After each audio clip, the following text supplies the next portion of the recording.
j'ai commencé par leur rappeler que dans les saloons du Far West, il y avait une affiche au-dessus du piano: ne tirez pas sur le pianiste, il fait ce qu'il peut.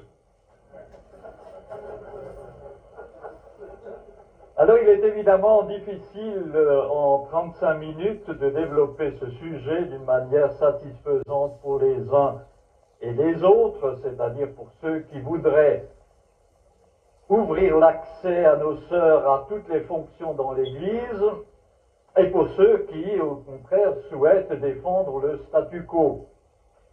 Comme je ne me situe personnellement ni dans l'un ni dans l'autre de ces camps, je suis d'avance certain de ne satisfaire ni les uns ni les autres. Donc je me sens en bonne compagnie avec l'apôtre Paul qui disait: si j'en étais encore à plaire aux hommes, je ne serais pas serviteur du Christ. Mais je voudrais quand même vous encourager, comme le disait déjà Jean-Marc tout à l'heure, d'enlever les lunettes avec lesquelles généralement nous abordons les textes relatifs au ministère féminin, et, comme il a souligné aussi, qui ne sont pas toujours des lunettes théologiques, mais je dirais presque le plus souvent des lunettes en grande partie personnelles. Alors pour aller un peu vite, je résumerai les différents chapitres du livre La femme dans l'Église en 10 thèses dont je développerai certaines un peu davantage. Premièrement, l'Écriture sainte est pour nous l'autorité souveraine en matière de foi et de mœurs. Ces affirmations et ces restrictions sont valables toujours et partout si elles ne donnent pas elles-mêmes des indications au sujet de leur caractère temporel ou culturel. Deuxièmement, la place de la femme est une question difficile parce qu'il n'y a pas de texte explicite qui la précise dans le Nouveau Testament. Il y a juste quelques mentions incidentes dans un contexte qui traite tout à fait d'autre chose, d'où des interprétations divergentes. Troisièmement, pour résoudre la question, il ne suffit pas de citer 2 ou 3 versets hors de leur contexte. C'est là la méthode simple pour résoudre la question du ministère dans l'Église, mais qui consiste à citer que les femmes se taisent dans les assemblées, je ne permets pas à la femme d'enseigner ni de prendre autorité sur l'homme, un point c'est tout. Non, ce n'est pas tout ce qui est dit dans la parole de Dieu. Et à moins de condamner nos sœurs à un mutisme complet dans l'Église, cela mène à une casuistique assez complexe. Est-ce que les femmes ont le droit de chanter? Donc elles ne se taisent plus. Est-ce qu'elles peuvent enseigner les enfants? C'est-à-dire qu'ils sont plus réceptifs que les adultes.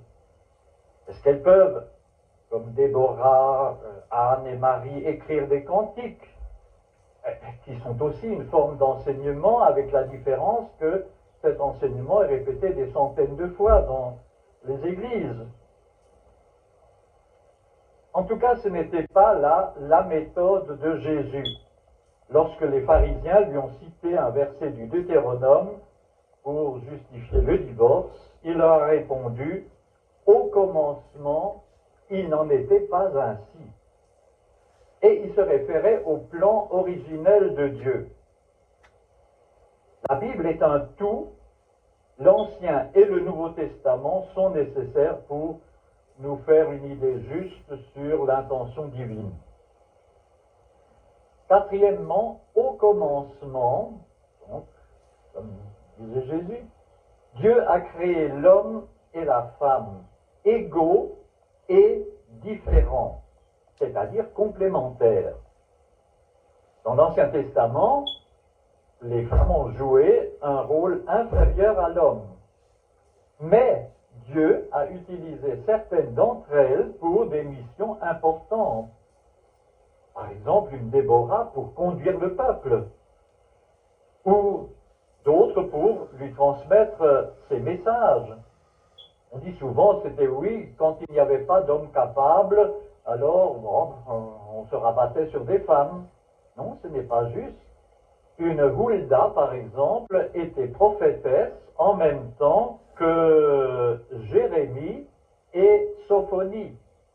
Et c'est vers elle que le roi s'est tourné pour avoir l'avis du Seigneur. L'exclusion de la femme des ministères de la parole ou de la direction n'était donc pas un principe immuable.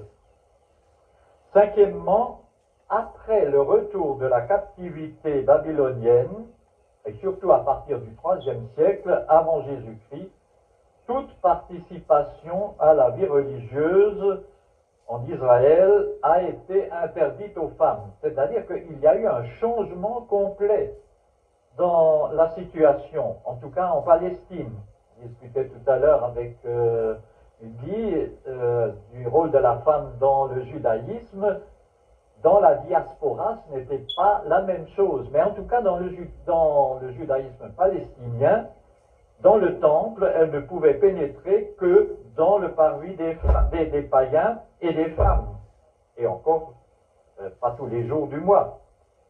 Dans la synagogue, elle ne pouvait participer ni aux prières, ni à l'enseignement, c'est-à-dire à écouter même l'enseignement. Elle n'apprenait pas la Torah, les 5 livres de Moïse, et n'avait pas besoin d'en respecter les commandements. Et tout juif priait chaque jour, « Éternel Dieu, je te remercie de ne pas avoir fait naître ni païen, ni esclave, ni femme. » On retrouve cette prière à plusieurs endroits dans les écrits du temps. Sixièmement, les évangiles, le comportement et l'enseignement de Jésus sont en contraste radical avec cette attitude du judaïsme contemporain. Ça commence déjà par les généalogies qui, contrairement aux habitudes du temps, mentionnent 4 femmes. Les récits de la nativité mettent en scène des femmes remarquables. Jésus avait des disciples féminins. Il les enseignait. Il les mentionnait dans ses paraboles, souvent plus élogieusement que les hommes, et en a fait les premiers témoins de sa résurrection, qu'il a même chargé d'un message à contenu théologique. Allez dire à mes frères, etc. Septièmement, dès le lendemain de l'Ascension, les femmes se sont associées aux hommes pour la prière. Et Luc juge suffisamment important pour le mentionner avec les femmes. Elles ont participé à l'évangélisation et à la vie de l'Église. Dans Romains 16, il y a toute une liste de frères et de sœurs, mais qui comprend une bonne proportion de femmes. Il y a Phébé, qui est d'abord nommée diacre, même pas diaconesse, parce que le nom n'existait pas au féminin au 1er siècle, diacre de l'église de Sancré, ou qui exerce son ministère. Il englobe Prisca, qui est nommée ailleurs Priscille, avec Aquilas dans l'expression collaborateur dans le service du Christ Jésus, à qui toutes les églises des pays païens doivent de la gratitude. Et cette épithète de collaborateur dans le service du Christ Jésus est d'une importance capitale, dit Howard Marshall. Sans aucun doute, elle signifie qu'ils étaient tous deux des collègues de Paul à part entière dans le service missionnaire. Et la manière dont il met le nom de Prisca en premier, comme Luc d'ailleurs, confirme le fait qu'elle était une missionnaire active. Rien n'indique qu'elle travaillait seulement parmi des femmes, ni qu'elle était une aide au sens restrictif du terme. D'ailleurs, à ce propos du mot aide, on lui voit souvent une aide subalterne lorsque il est dit dans la Genèse que la femme a été créée pour être une aide. Mais le même mot est employé pour Dieu, qui est une aide aussi pour les hommes. Alors, Marie s'est beaucoup dépensée pour vous, dit Paul.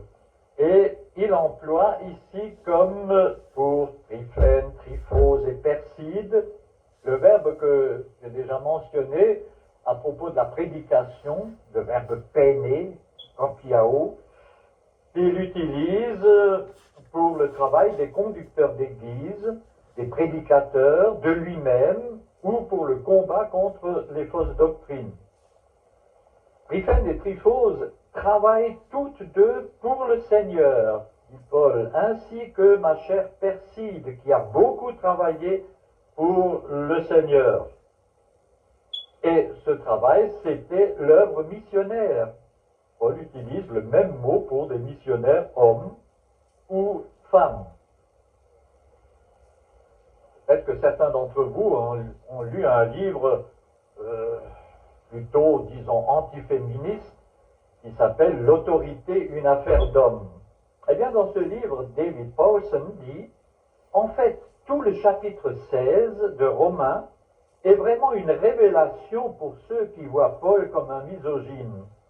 Un tiers des personnes dont Paul fait des éloges sont des femmes qui se sont acquittées plus qu'honorablement de l'œuvre du Seigneur. Elles portent le titre de compagnons d'œuvre, collègues de Paul, ce qui veut dire qu'elles ont pris part à sa mission d'évangélisation et d'implantation d'église. Dans Philippiens 4, il parle d'Évodie et de Syntyche qui ont combattu côte à côte avec moi pour la cause de l'Évangile. Et comme le dit Marc Lutti, les femmes étaient pour l'apôtre Paul de véritables collaboratrices, partenaires dans le service de l'Évangile. En effet, l'ensemble de ces remarques incidentes implique une collaboration active qui va certainement au-delà du fait de préparer les repas ou de raccommoder les chaussettes qu'on n'avait pas encore à cette époque-là. Paul appelle ces femmes non pas des aides, mais des collaborateurs, synergoi. Étant donné le nombre de femmes associées à Paul dans son ministère, disent deux auteurs américains, il semble qu'il était normal pour des femmes d'être engagées activement dans l'évangélisation et dans les ministères associés auprès de jeunes églises. Après tout, Paul utilisait le même langage pour décrire des collaborateurs féminins et masculins. Un des auteurs, c'est Walter Liefeld, que j'ai rencontré dans une assemblée de frères, une fois d'ailleurs, aux États-Unis.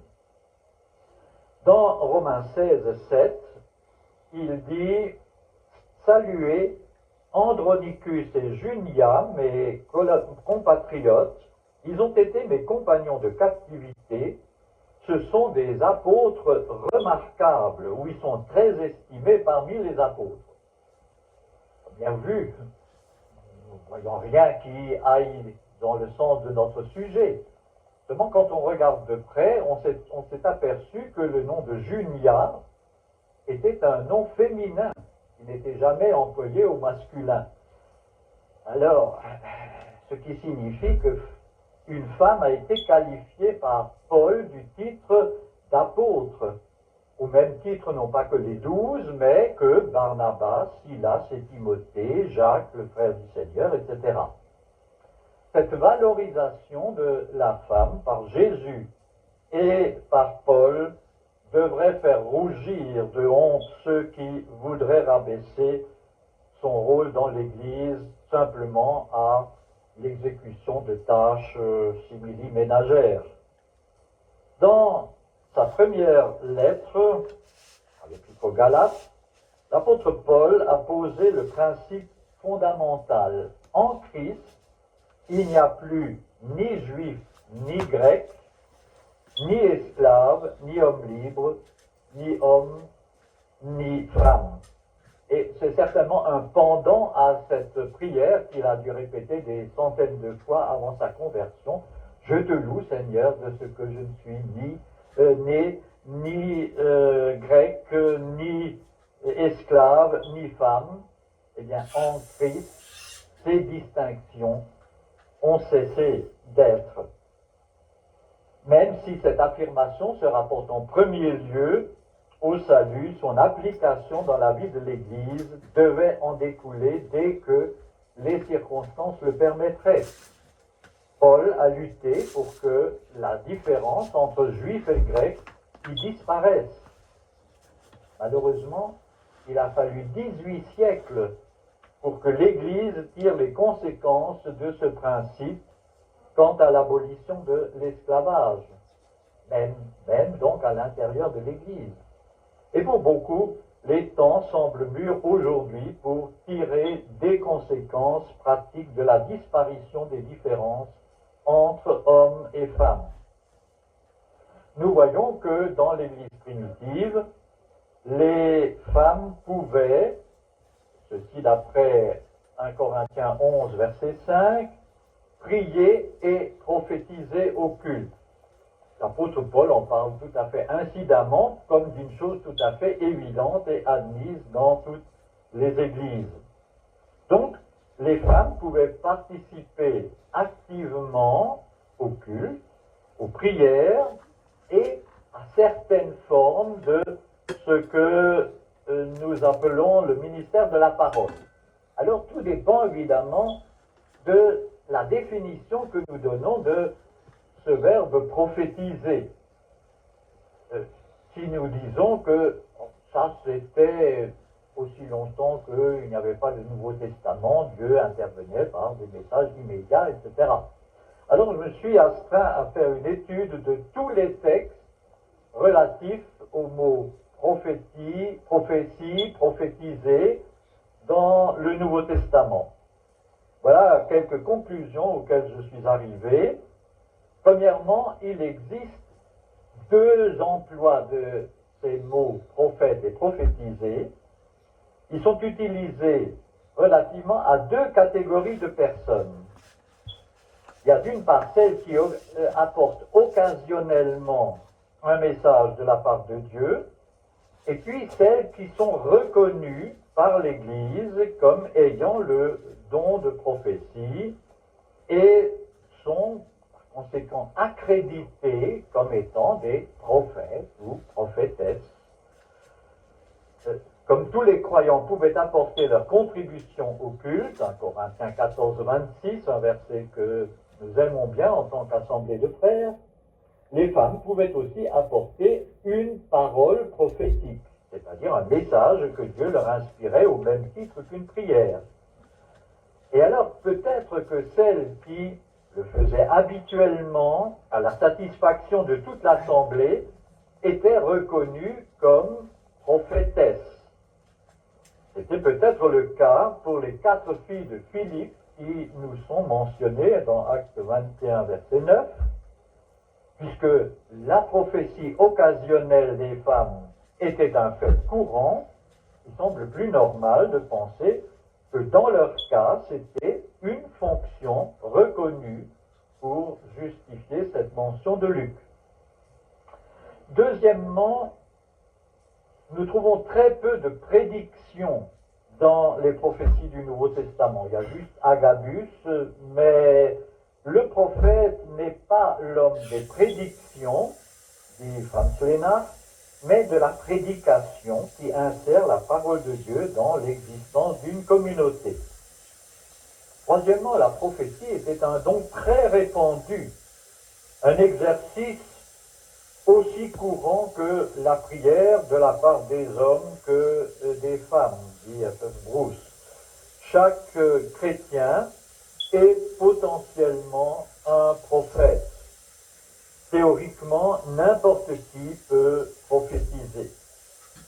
Quatrièmement, il était destiné essentiellement aux réunions de chrétiens. C'est là qu'il s'exerçait et non pas dans l'évangélisation. Cinquièmement, le but de la prophétie est l'édification de l'Église et l'encouragement des croyants. C'est 1 Corinthiens 14 qui nous donne cette définition. Celui qui prophétise parle aux hommes pour les édifier, les exhorter et les consoler, au verset 3, et pour édifier l'Église, au verset 4. C'est-à-dire pour aider tous à grandir dans la foi. Alors essayons peut-être de nous replacer dans la situation des réunions dans l'Église primitive pour bien comprendre de quoi il s'agissait. Les chrétiens, les chrétiennes se rassemblaient dans la maison de l'un d'entre eux. Jusqu'au 3e, 4e siècle, l'Église n'a jamais possédé de local pour elle seule. C'était toujours dans des maisons. Des chrétiens apportait chacun sa libre contribution. Un mot de témoignage, un conseil, une pensée qui était venue à l'un ou à l'autre. Et la prophétie exercée de cette manière par des femmes devait passer tout naturellement dans les églises primitives, exactement au même titre que la prière. L'église, et Grudem qui a fait toute sa thèse de doctorat sur la prophétie, dans l'église primitive, hommes et femmes pouvaient se lever pour faire part à l'église de ce qu'ils pensaient que Dieu leur avait confié pour son bien. Dédramatisée de cette manière, je pense qu'elle devrait passer de même dans la plupart des églises actuelles. D'autre part, si l'homme se plaît dans les vérités abstraites et dans leur enseignement, l'esprit de la femme est beaucoup plus tourné vers des réalités concrètes de la vie. C'est pourquoi la prophétie, définie comme une application des vérités bibliques à la vie de tous les jours, lui convient mieux que l'enseignement. Sixièmement, la prophétie du Nouveau Testament, par différence avec celle de l'Ancien Testament, n'a pas une autorité absolue. Dans l'Ancien Testament, nous lisons « Ainsi parle l'Éternel ». Ce n'est jamais le cas dans le Nouveau Testament. Elle devait être évaluée par la communauté, que 2 ou 3 disent, et que les autres jugent. Paul demande aux Thessaloniciens d'examiner les prophéties et de retenir ce qui est bon. Aujourd'hui, pour examiner une prophétie, nous avons un critère valable pour tous les chrétiens, c'est l'Écriture sainte. Donc, si une prophétie est conforme au message biblique, elle est conforme à la pensée de Dieu. Septièmement, la prophétie est différente de l'enseignement.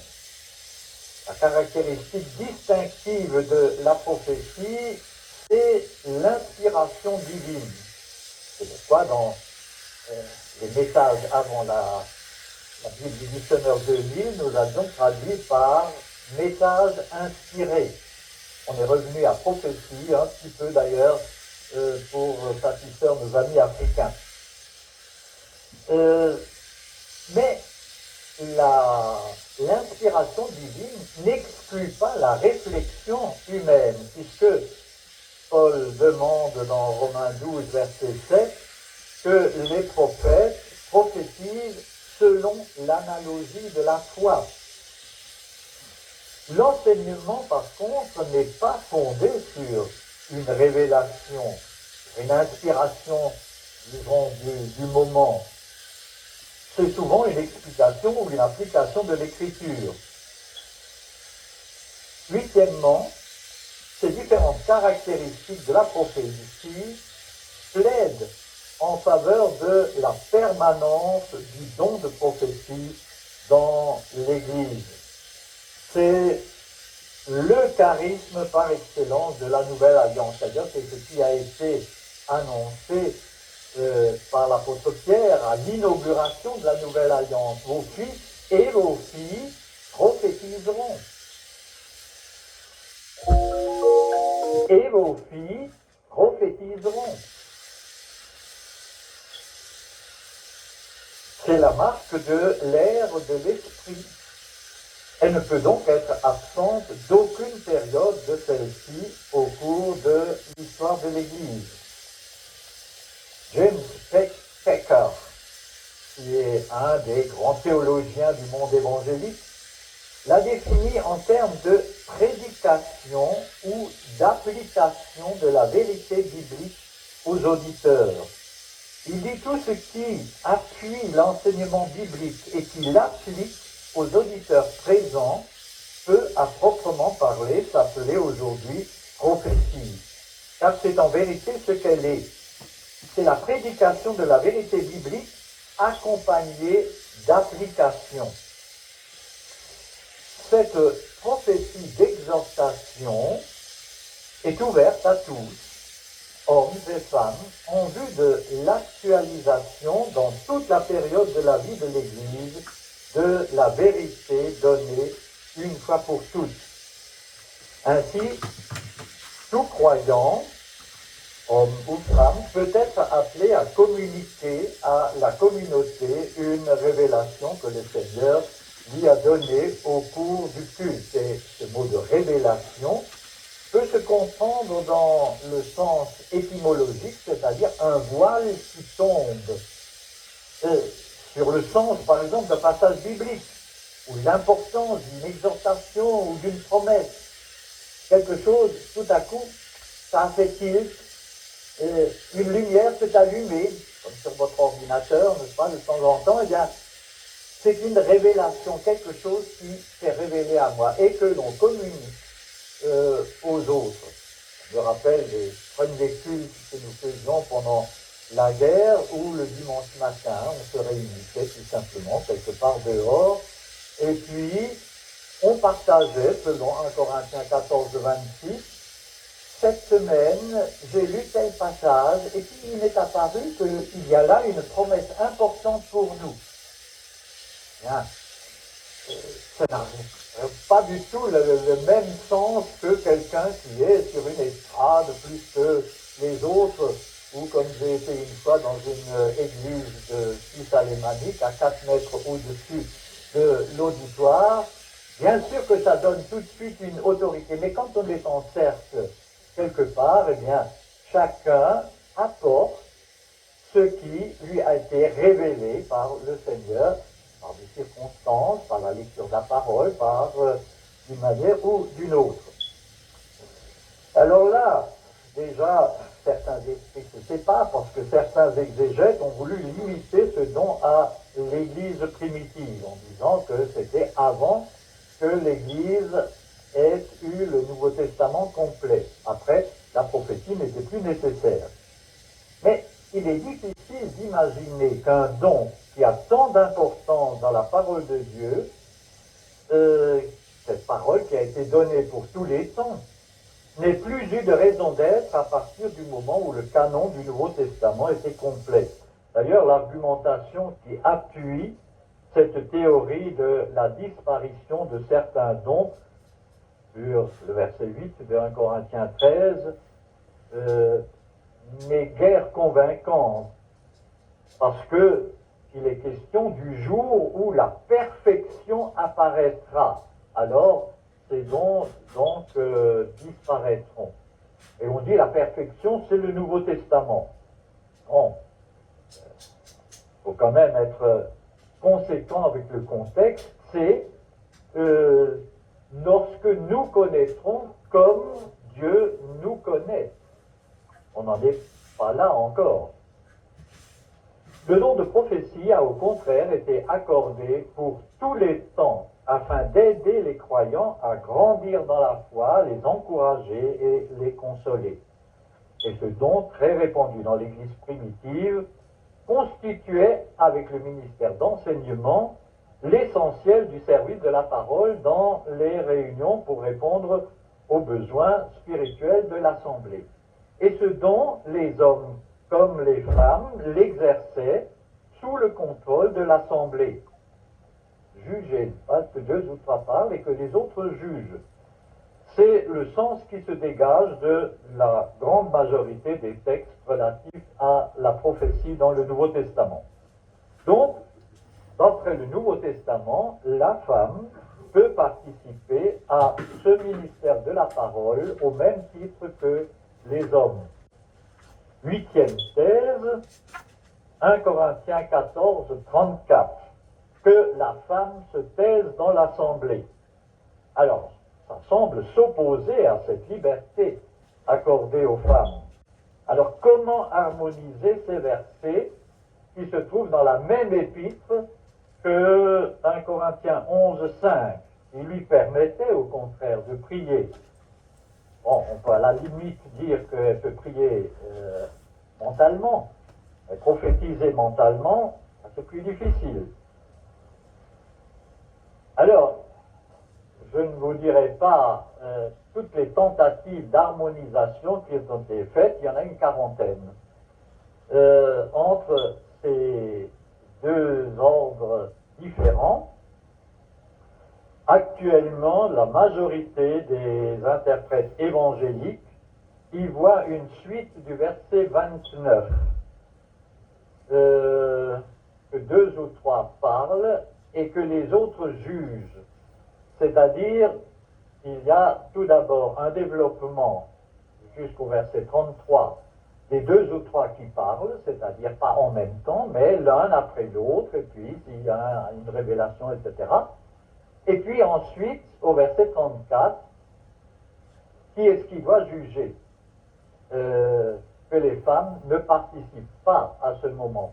Alors là, bon, je ne vais pas entrer dans le détail parce que notre temps est très limité, mais je pense que il y avait certaines difficultés dans l'église de Corinthe qui ont été rapportées à l'apôtre Paul par les 3 émissaires qui sont venus, de moments très tendus lorsque des femmes intervenaient, par exemple lorsque leur mari venait de dire une prophétie et qu'elles disaient « Ah non, je ne suis pas d'accord », etc.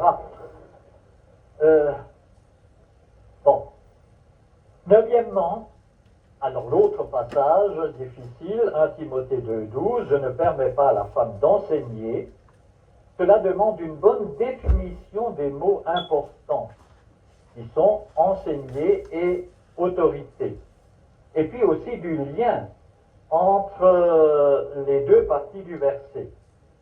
Ce que l'apôtre Paul semble interdire à la femme, c'est d'une part l'enseignement d'autorité qui définit ce qu'il faut croire, comme par exemple quand Jésus dit « Vous avez entendu, mais moi je vous dis », voilà un enseignement d'autorité, ou qui énonce des commandements impératifs, comme l'apôtre Paul le fait ici, « Je veux que les hommes, je ne permets pas à ». De plus, le mot qui désigne l'autorité, qui est traduit par autorité, ce n'est pas le mot habituel de exousia, mais c'est un mot extrêmement rare. Dans toute la littérature du 5e siècle avant Jésus-Christ jusqu'au 5e siècle après Jésus-Christ, dans toute la littérature grecque, on n'a trouvé que 300 emplois, ce qui porte sur des millions et des millions de mots. Donc par ordinateur, on a trouvé 300 emplois, et c'est toujours le sens d'une autorité dictatoriale, une autorité dominatrice, et surtout une autorité que l'on s'est arrogée soi-même, qui ne vous a pas été déléguée. Et puis le lien grammatical entre les deux parties du verset semble être celui de, les spécialistes appellent l'endiadis, c'est-à-dire qu'il les coordonne de la manière suivante: je ne permets pas à la femme d'enseigner en prenant autorité sur l'homme. Donc, en mettant les différentes nuances du mot autorité, on pourrait paraphraser le verset ainsi: je ne permets pas à la femme de dispenser un enseignement d'autorité en s'arrogeant elle-même cette autorité ou son autorité pour enseigner. Donc, avec les précisions que nous donne le sens des mots employés, ce verset ne s'oppose pas non plus à un ministère d'enseignement féminin consistant à transmettre sous l'autorité des anciens des vérités sur lesquelles les chrétiens s'accordent.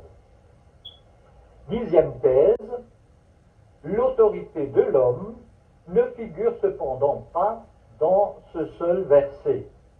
La soumission de la femme est enseignée dans la Bible depuis le début. Elle n'est pas liée à une accommodation culturelle ou à une stratégie missionnaire, comme dans certains autres textes. Dans l'Église, la fonction d'ancien semble réservée aux hommes. Le mot presbytéra, c'est-à-dire le mot donc, pour ancien, n'est au féminin que lorsqu'il s'agit des femmes âgées, par exemple. Et 1 Timothée 3,11, qui mentionne les qualifications requises des femmes diacres, ne dit rien de correspondant des femmes anciennes. Il faudrait quand même que j'explique un petit peu plus. Vous avez donc dans 1 Timothée 3, tout d'abord, des conditions. Celui qui a la charge de dirigeant, évêque ancien, aspire à une noble tâche. Mais il faut toutefois que. Et alors, il y a toute une série de conditions. Ensuite, l'apôtre passe aux diacres. Les diacres, il faut qu'ils soient. Et puis ensuite, les femmes. Alors, second traduit leurs femmes. Là, il a outrepassé ce que dit le grec, parce que le grec ne dit que les femmes. Alors, de qui veut-il parler? Est-ce qu'il veut parler des femmes des diacres? Bon, il pose un certain nombre de conditions. Alors, pourquoi est-ce qu'il n'en a pas posé pour les femmes des anciens? Ce serait encore plus important. Donc, ce n'est pas les femmes des diacres, mais ce sont les femmes diacres, puisque par ailleurs, nous apprenons qu'il y avait des femmes diacres dans l'Église primitive. Donc, il a posé des conditions pour les femmes qui sont diacres. Mais il n'a pas posé de conditions pour les femmes qui seraient anciens. Donc, c'est qu'il n'y en avait pas. Parce que là aussi, ça aurait été plus nécessaire. Voilà donc quelques raisons qui me paraissent suffisantes pour dire qu'il n'y avait pas de femmes anciennes dans l'Église primitive. Donc concrètement, la Bible ne semble s'opposer ni à une participation des sœurs à un ministère de la parole de l'Église, dans l'Église, qu'il s'agisse d'exhortation, d'édification, de consolation ou même d'enseignement sous la responsabilité des anciens, puisque d'ailleurs toute prophétie contient aussi une part d'enseignement, ni à une participation à un conseil des anciens et des diacres, et ça connaît si vous voulez, mais pour respecter les règles générales de subordination réciproque et les restrictions suggérées par les silences de l'Écriture, il ne me semble pas conforme aux données bibliques de confier à une femme un ministère d'ancien ou de pasteur. Alors, quelle conclusion tirer de ces considérations donc bibliques? Je pense qu'il ne serait pas sage de foncer comme le monde dans l'extrême opposé à ce qui s'est fait jusqu'à présent. Nous avons vu que nous n'avons pas de femmes anciennes dans l'Écriture. Dans le Nouveau Testament, les fonctions d'autorité semblent réservées aux hommes. Corinthiens 14, 34 demande aussi qu'elles sachent se tenir dans la soumission. Et 1 Timothée 2, 11 leur recommande aussi un esprit de parfaite soumission. Par contre, et nous pouvons et nous devrions aller aussi loin que la parole de Dieu dans ce qu'elle permet à la femme dans l'Église. Dans petit inventaire, premièrement, la participation à la prière et à toutes les prières. La plupart des églises évangéliques et les assemblées ont ouvert aux femmes la participation à la prière publique durant le temps de louange et d'adoration. Et cela a été un grand enrichissement de ces moments de culte. À propos de la doctrine du sacerdoce universel des croyants et la prière des femmes, F.F. Bruce, qui fait, ou faisait plutôt, il est décédé maintenant, partie des assemblées de frères d'Angleterre, fait dire à un groupe de responsables d'une assemblée évangélique: nous sommes tous d'accord, nous ne croyons pas qu'il existe un ordre sacerdotal restreint. Alors il continue en demandant donc, tout serait en ordre si à l'un de nos services de Sainte Seine, une femme rendait grâce pour le pain et le rompait avant qu'il soit distribué. Donc elle préside le service de la Sainte Seine. Alors je ne sais pas quelle serait votre réaction. Est-ce que la Sainte Seine n'est pas un domaine à part où seuls les hommes ont le droit d'officier? Ou peut-être même seuls les pasteurs consacrés ou les anciens, pas des simples membres d'Église? Est-ce que nous ne sommes pas sur un terrain sacré où la femme n'a souvent pas le droit de pénétrer? Si nous raisonnons ainsi, c'est que notre pensée est encore influencée par des idées cléricales et sacramentalistes. Mais cette ancienne dichotomie entre le séculier et le sacré a été abolie, comme la distinction entre des prêtres et des laïcs. Il n'y a plus de prêtres dans le Nouveau Testament, sauf Jésus-Christ, ou les prêtres de l'Ancienne Alliance, ou tous les croyants, c'est-à-dire aussi bien les chrétiens que les chrétiennes. Maintenir dans la Nouvelle Alliance cette distinction périmée, c'est déclarer insuffisant et non valable le sacerdoce du Christ et revenir en arrière dans l'histoire du salut. Je reviens à F.F. Bruce qui poursuit en disant: et pourquoi une chrétienne qui partage avec nous notre commune prêtrise ne devrait-elle pas accomplir un tel acte représentatif en faveur de ses compagnons d'adoration au même titre qu'un chrétien? Et puis d'ajouter: ce n'est pas une question rhétorique, j'aimerais bien qu'on me donne une réponse biblique. Un autre auteur aussi des assemblées dit: Paul ne voyait aucune objection à ce que les femmes participent activement à la prière lors du repas du Seigneur. D'ailleurs, on a découvert des représentations dans les catacombes où des femmes présidaient le repas du Seigneur. Donc, si elles pouvaient présider le repas du Seigneur, à plus forte raison peuvent-elles participer à la distribution du pain et du vin, comme cela se fait déjà dans un certain nombre d'assemblées. Deuxième conclusion, la participation au ministère de la prophétie et de l'enseignement sous les conditions définies tout à l'heure. Il me semble que dans l'ensemble, les assemblées de frères sont restées pendant longtemps sur le plan des ministères en général, dans le sillage de John Nelson Darby, et le sont encore pour la participation de nos sœurs aux réunions, et que nous restons sur ce plan nettement en deçà du niveau du Nouveau Testament, où, comme nous l'avons vu, il y avait une participation active de nos sœurs.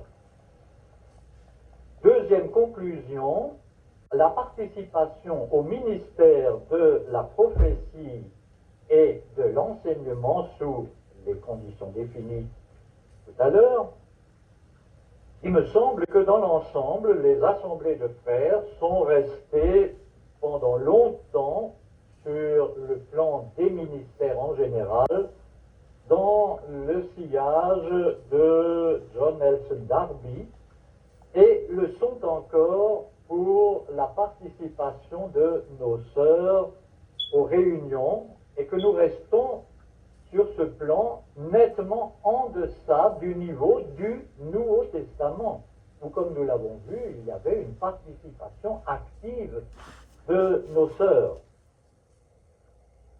Or, le contexte actuel semble favorable pour que nous révisions notre point de vue à la lumière de la révélation biblique et que nous donnions à nos sœurs la place que la parole de Dieu leur attribue. J'aime bien là une citation que j'ai trouvée d'un auteur anglais qui dit « Nous ne pouvons évidemment pas permettre à la pensée séculière de modeler notre interprétation de l'Écriture, mais nous pouvons être reconnaissants de ce qu'elle nous défie afin que nous nous soumettions avec une nouvelle ouverture à la parole de Dieu. » Il ne s'agit pas de révolutionner notre manière de faire du jour au lendemain et avec de fortes chances de provoquer une division, mais de commencer par étudier ce que la Bible dit de cette question, et puis de procéder lentement, par étapes, à la mise en pratique de ce que nous aurons trouvé. Comme nous l'avons vu, les églises primitives se réunissaient dans les maisons. Et c'est dans des réunions analogues que la participation de nos sœurs à l'édification mutuelle paraît la plus naturelle et passera certainement le plus facilement. Et puis, comme nous ne croyons pas à la sainteté de certains lieux et de certains moments, pourquoi est-ce qu'elle ne pourrait pas apporter un témoignage le dimanche matin au culte, ou une contribution par le partage d'une révélation, c'est-à-dire une vérité qui leur est apparue dans leur lecture de la parole de Dieu. Donc,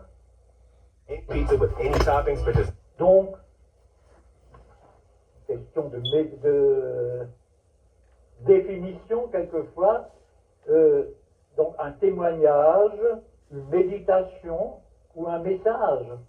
On a souvent dit quand un missionnaire passe, n'est-ce pas, qu'est-ce qu'il fait? Eh bien, il ouvre la parole de Dieu, il lit quelques versets, et puis il fait quelques considérations sur ces versets, donc il apporte un message. Quand une missionnaire passe, elle ouvre la parole de Dieu, elle apporte quelques contributions sur ce verset, et elle apporte un témoignage. Alors, c'est souvent jouer avec les mots, parce que, bon, on sait très bien que cette sœur, quand elle est là-bas, en Afrique, n'est-ce pas, elle participe à la prédication, c'est pour les Africains, n'est-ce pas. Alors, bibliquement, à mon avis, rien ne s'oppose à cela, même si ce message devait comporter une part d'enseignement, si elle le fait sous l'autorité des anciens.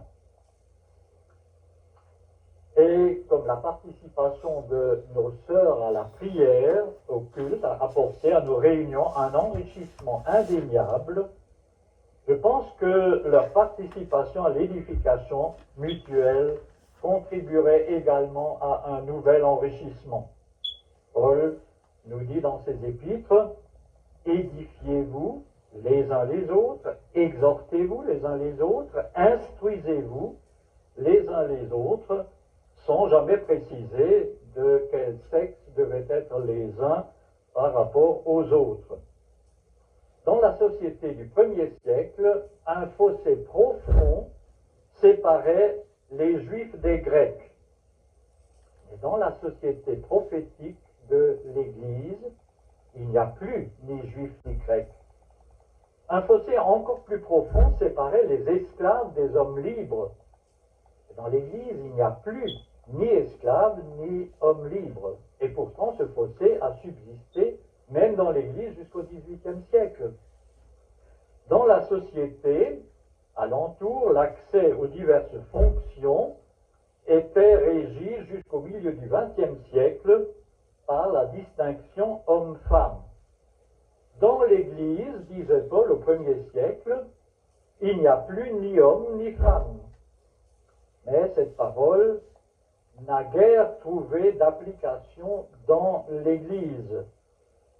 Peut-être que le moment de repenser ce que ce verset a à nous dire aujourd'hui serait venu. Un orgue dont la moitié des tuyaux sont bouchés sera incapable de rendre un prélude de Bach, même sous les doigts du plus brillant organiste. C'est là ce qu'ont été nos églises évangéliques et nos assemblées pendant très longtemps. Mais Dieu, plus doué que le plus prestigieux organiste, a quand même pu faire retentir dans le monde la musique de son amour. Mais quelle différence si tous les dons que Dieu a accordés à son Église avaient pu être mis en valeur. Or, d'une part, les textes bibliques relatifs aux dons ne font jamais une différence relative au sexe de leurs bénéficiaires. D'autre part, il est indéniable que Dieu a accordé à nos sœurs des dons d'organisation, de parole, d'enseignement et bien d'autres. Le récent congrès, par exemple, Femmes 2000, a révélé leur créativité et leurs compétences là où elles ont pu déployer librement ces dons pour créer et porter une œuvre en Afrique et à Madagascar. Alors pourquoi Dieu aurait-il donné à nos sœurs des dons, même en Europe, pour les empêcher ensuite de les exercer? Il est vrai qu'il y avait 2 versets des épîtres de Paul, mal interprétés, qui semblaient faire barrage au ministère des femmes. Mais pourquoi ces 2 versets ont-ils pu contrebalancer des dizaines d'autres qui allaient dans le sens opposé?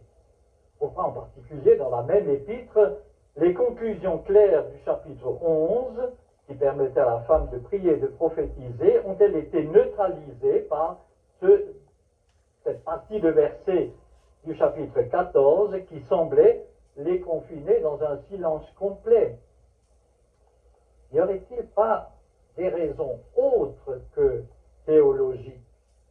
Est-ce que ce ne serait pas notre peur ancestrale de la femme, peur de sa supériorité, qu'évoquait déjà Caton l'Ancien au IIe siècle avant Jésus-Christ, lorsqu'il disait « Dès que les femmes commenceront à être vos égales, elles deviendront vos supérieures. » Donc, au fond, la peur de perdre notre autorité, voire notre identité. Est-ce que ce serait en fin de compte une question de pouvoir qui a fait peser sur nos sœurs tout au long des siècles un poids de suspicion et de mépris, tout à fait contraire à l'attitude de Jésus et de Paul, et qui a engendré combien de frustration et de souffrance. Dans cette réunion que j'évoquais tout à l'heure à Wideness, on avait réservé une soirée aux sœurs pour qu'elles puissent s'exprimer librement. Il y avait là 6 femmes sur l'estrade, et ce qui m'a particulièrement frappé, c'est l'une des sœurs a demandé à une amie, si toi tu étais à ma place, qu'est-ce que tu dirais? Et elle lui a répondu, moi, je ne pourrais rien dire, je ne pourrais que pleurer. Que ce serait par hasard vrai aussi de ce côté-ci du Rhin? Un proverbe dit « chasser le naturel et il revient au galop ». Le naturel s'exprime dans toutes les civilisations païennes par la domination de l'homme sur la femme. Jésus et Paul ont renversé cette conséquence de la chute. et rétablit la femme dans la situation que Dieu lui avait assignée lors de la création, d'être ce vis-à-vis de l'homme. Mais nous voyons que dès le IIe siècle, le naturel est revenu au galop dans l'Église, et il y est resté jusqu'à nos jours. Est-ce que ce ne serait pas le moment de discerner dans nos attitudes ce qui vient de notre naturel, c'est-à-dire de ce que la Bible appelle la chair, de le chasser au nom du Christ et de redonner au divin organisme un instrument qui corresponde à son plan et avec lequel il puisse faire retentir dans l'Église et dans le monde son message d'amour. Point d'interrogation.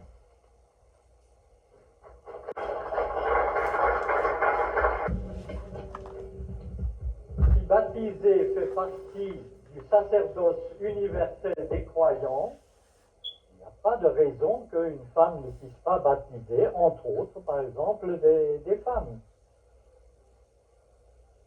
You want to know where to invest $1,000? Au même titre que présider la scène. Des questions concernant la femme dans le conseil d'anciens. Donc c'est vrai que vous avez évoqué une sensibilité différente de la femme. Donc est-ce qu'elle n'est pas justement la présence d'une femme, part de sa différence, est-ce qu'elle n'est pas souhaitable dans le conseil d'anciens? Pas de femme ancienne, mais donc femme au conseil. Est-ce qu'il n'y a pas un petit raccourci là quand même? C'est-à-dire qu'on leur reconnaît certains dons, certains plus, mais on ne veut pas vraiment leur donner la casquette.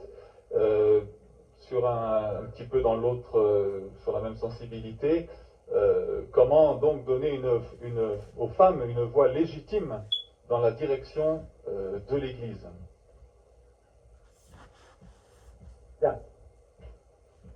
Je fais donc une distinction entre le conseil des anciens et le conseil de l'Église qui est le conseil des anciens et des diacres. Dans ce deuxième, qui à mon avis est vraiment la représentation de l'Église et où il est souhaitable que la sensibilité féminine puisse aussi se manifester, eh bien, c'est là que je crois que les différents avis et les différentes réactions des membres, au masculin et au féminin, peuvent être mises ensemble. Maintenant, l'autorité elle-même me semble résider, comme je l'ai dit tout à l'heure, dans les hommes qui doivent donc décider, en fin de compte. Ils décident en fonction de tout ce qu'ils ont entendu. Donc c'est dans le Conseil des Anciens que se prennent les décisions. Il n'y a rien qui empêche de prendre certaines décisions aussi dans le Conseil de l'Église, le Conseil des diacres, et puis le Conseil des Anciens peut aussi, pour une question particulière, demander à une femme de venir pour être entendue sur telle ou telle question. Il y avait dans de... Oui, par rapport à la légitimité donc, de la voix féminine dans la direction de l'Église. Moi, je pense qu'il y a pas mal de questions qui vont dans ce sens-là. Si une femme prie, prophétise, enseigne et fait un travail pastoral au sein de son Église, qu'est-ce qui la différencie d'un ancien nommé? Est-ce qu'on joue sur les mots ou... La nomination, c'est-à-dire, il y a quand même cette officialisation de l'autorité qui est conférée, donc l'autorité sur l'Assemblée, qui est conférée à des anciens. Il y a une autorité semblable qui est conférée aux diacres, mais il y a dans la parole de Dieu une différence entre les anciens et les diacres, dans ce sens que les anciens sont de sexe masculin, alors que les diacres peuvent être masculins ou féminins.